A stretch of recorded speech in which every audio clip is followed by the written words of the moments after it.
ঠিক সেই মুহূর্তে কানের কাছে আচমকা ঢেউর শব্দ, যেন পানি হঠাৎ খুব কাছে চলে এসেছে। আমি দৌড় দিয়ে শুরু করলাম পাড়ের দিকে দৌড়ানো। দৌড়াতে দৌড়াতে শুনতে পেলাম ঢেউর শব্দের সাথে মিশে আছে একটা মেয়ের কান্না। ঢেউর সাথে একটা মেয়ের কান্না ভেসে আসছে, একটা মরা কান্না ভেসে আসছে। হঠাৎ আগের রাতের সেই বাচ্চাটার কথা আমার মনে পড়ল।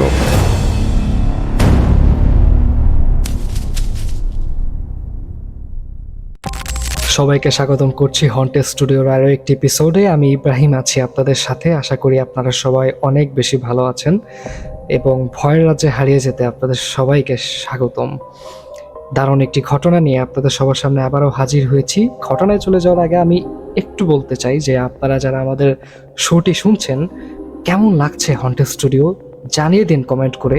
এবং আপনার জীবনে জানা এবং আপনার জীবনে ঘটে যাওয়া কোনো ধরনের ভয়ানক ঘটনা থেকে থাকলে আমাদের ইমেল করে পাঠিয়ে দিন, কিংবা আমাদের ইনবক্সে লিখে পাঠিয়ে দিন। আপনি চাইলে ভয়েস মেসেজও পাঠাতে পারেন। আপনার ঘটনা নিয়ে আমরা আগামী এপিসোডগুলো সাজাবো। আজকে যে ঘটনাটি আমরা কালেক্ট করেছি, ইনফ্যাক্ট আমাদের কাছে ঘটনাটি পাঠিয়েছেন জান্নাতুল ফেরদৌস ইরা নামে একজন, এবং সেন্ট মার্টিনের একটি ঘটনা, সমুদ্রের একটি ঘটনা, এবং খুবই ইন্টারেস্টিং একটা ঘটনা। আমি জানি না আপনারা এই ধরনের ঘটনা সচরাচর শুনেছেন কিনা। এই ধরনের ঘটনাটা একটু আনকমন বলেই আজকের এপিসোডে এই ঘটনাটি আপনাদের সবার জন্য নিয়ে আসা। আশা করছি এই ঘটনাটি আপনাদের সবার অনেক বেশি ভালো লাগবে। তিনি যেভাবে লিখেছেন আমি ঠিক সেভাবেই পড়ে শোনাচ্ছি। ভাইয়া, আসসালামু আলাইকুম। আমি জান্নাতুল ফেরদৌস ইরা। অনেকদিন ধরেই ভাবছিলাম আপনাদের শোতে লিখব, কিন্তু সাহস পাইনি, কারণ ঘটনার যতটা না অদ্ভুত ততটাই ভয়ঙ্কর। এখনো মাঝে মাঝে মনে হয় সেদিন আমি আর একটু দেরি করলে আজ বেঁচে থাকতাম না। ঘটনাটা 2022 সালের দিকে। আমরা 4 জন বান্ধবী অনেকদিন ধরেই প্ল্যান করছিলাম কোথাও ঘুরতে যাব। শেষ পর্যন্ত সিদ্ধান্ত হলো সেন্ট মার্টিন যাওয়া হবে। অফ সিজন ছিল, তাই জায়গাটা খুব বেশি ভিড়ও ছিল না।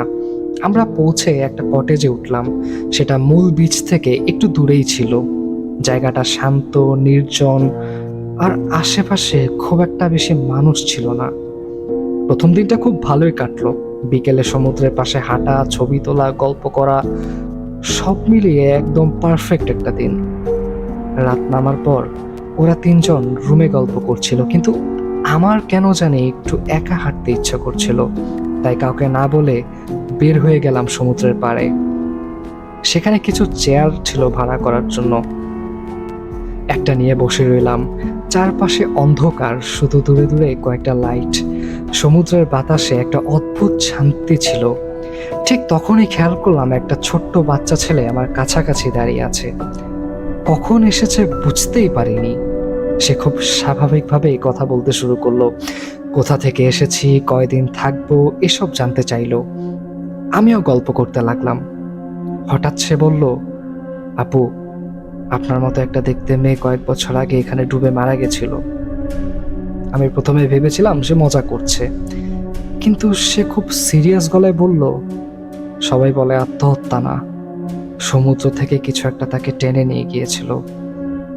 আমি বিষয়টাকে খুব একটা গুরুত্ব দিইনি, ভাবলাম লোকাল কোনো গল্প হবে। কিছুক্ষণ পরে উঠে কটেজে ফিরে এলাম। কিন্তু সেই রাত থেকেই অদ্ভুত একটা অস্বস্তি শুরু হলো। মনে হচ্ছিল কেউ যেন আমাকে দেখছে। কোনো কারণ ছাড়াই ভয় লাগছিল। পরের রাতে আবারও হাঁটতে বের হলাম। কেন বের হলাম সেটা এখনো বুঝি না। হাঁটতে হাঁটতে বুঝতেই পারিনি কখন যেন অনেক দূরে চলে গেছি। চারপাশে তখন ঘন অন্ধকার। পেছনে তাকিয়ে দেখলাম কটেজের লাইটগুলো অনেক দূরে। হঠাৎ মনে হলো আমি সমুদ্রের সামনে দাঁড়িয়ে আছি, কিন্তু আমার পায়ে পানি লাগছে না। অন্ধকার এতটাই ছিল যে সামনে ঠিক কত দূরে পানি সেটাও বোঝা যাচ্ছিল না। আবার পেছনে তাকালাম, দেখলাম পার যেন আরো দূরে সরে গেছে। আমি এক পাও সামনে বাড়াই নেই। তখন বুকের ভেতর একটা ঠান্ডা ভয় ঢুকে গেল। ঠিক সেই মুহূর্তে কানের কাছে আচমকা ঢেউর শব্দ, যেন পানি হঠাৎ খুব কাছে চলে এসেছে। আমি দৌড় দিয়ে শুরু করলাম পাড়ের দিকে দৌড়ানো। দৌড়াতে দৌড়াতে শুনতে পেলাম ঢেউর শব্দের সাথে মিশে আছে একটা মেয়ের কান্না। ঢেউর সাথে একটা মেয়ের কান্না ভেসে আসছে, একটা মরা কান্না ভেসে আসছে। হঠাৎ আগের রাতের সেই বাচ্চাটার কথা আমার মনে পড়ল। আমি আনমনে দোয়া পড়তে পড়তে দৌড়াচ্ছিলাম। পাড়ে পৌঁছানোর সাথে সাথে হাঁটু সমান পানি হয়ে গেল। 1 সেকেন্ড যদি দেরি করতাম আমি হয়তো পানিতে পড়ে যেতাম। আমি হাঁপাচ্ছিলাম। তখন সমুদ্রে তাকিয়ে দেখলাম অন্ধকারের মধ্যে একটা মেয়ের অবয়ব দাঁড়িয়ে আছে। স্পষ্ট না, কিন্তু মনে হচ্ছিল সে আমার দিকে তাকিয়ে আছে। এক মুহূর্তের জন্য মনে হলো সে হাসছে। ঠিক তখনই পেছন থেকে আমার বান্ধবীরা এসে আমাকে ধরে ফেললো। ওরা খুব আতঙ্কিত ছিল। ওরা বলল, তুই এটা কি করতেছিলি? তুই তো সোজা পানির দিকে হেঁটে যাচ্ছিলি। আমি অবাক হয়ে গেলাম। আমি তো দৌড়াচ্ছিলাম পাড়ের দিকে, কিন্তু ওরা বলল দূর থেকে দেখেছে আমি ধীরে ধীরে সমুদ্রের ভেতরে নামছিলাম। তখন আমার শরীর ঠান্ডা হয়ে গেল। মানে আমি যা দেখেছিলাম সেটা শুধু আমিই দেখছিলাম।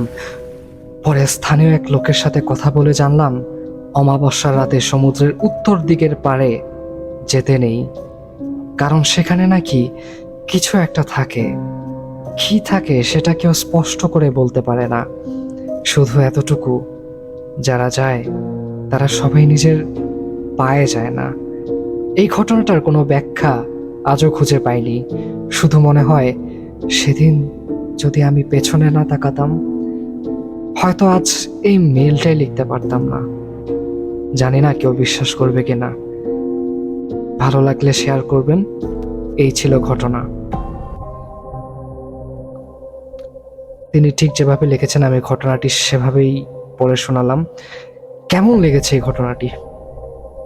সেন্ট মার্টিনে আপনারা নিশ্চয়ই সবাই কখনো না কখনো ঘুরতে গিয়েছেন। সেন্ট মার্টিনে রাত্রি যাপন করেছেন। রাতের সমুদ্র কেমন দেখায় সেটা আশা করি আপনাদের সবার পরিচিত। একটু কি ফিল করতে পারছেন? একটু কি অনুভব করা যায়? একটু কি কল্পনা করতে পারছেন সেই ঘটনা সমুদ্রের অন্ধকারে? খুবই ইন্টারেস্টিং একটা ঘটনা। আমি এই ধরনের ঘটনা কোনো সময় কখনো শুনিও নেই। এরকম ইন্টারেস্টিং একটা ঘটনা আমাদের কাছে এসেছে, যদিও ঘটনাটি বেশ ছোট, বাট এটা একটা রিয়েল লাইফ এক্সপিরিয়েন্স, একটা সত্যি একটা মানুষের জীবনে ঘটে যাওয়া ঘটনা এবং মৃত্যুর হাত থেকে বেঁচে আসা একটা ঘটনা আমরা বলতে পারি। আপনারা অবশ্যই জানাবেন কমেন্ট করে যে আপনাদের এই ঘটনাটি কেমন লেগেছে এবং এই ধরনের ঘটনা আপনাদের কেমন লাগে। আপনাদের মতামতের উপরেই আমরা সামনের ঘটনাগুলো সিলেক্ট করে থাকি এবং আপনার জীবনে যদি ঘটনা ঘটে থাকে সেটাও আমাদেরকে জানিয়ে দিতে পারেন। আপনার ঘটনা পড়ে শোনানো হবে আমাদের শোতে। খুব ছোট্ট একটা এপিসোড, আশা করি আপনাদের সবাই এই এপিসোডটি এনজয় করেছেন। আজকের মতো এখানেই শেষ করছি। সবাই ভালো থাকবেন, সুস্থ থাকবেন এবং হন্টেড স্টুডিওর সাথে থাকবেন। আজকের মতো এখানেই শেষ করছি। আল্লাহ হাফেজ।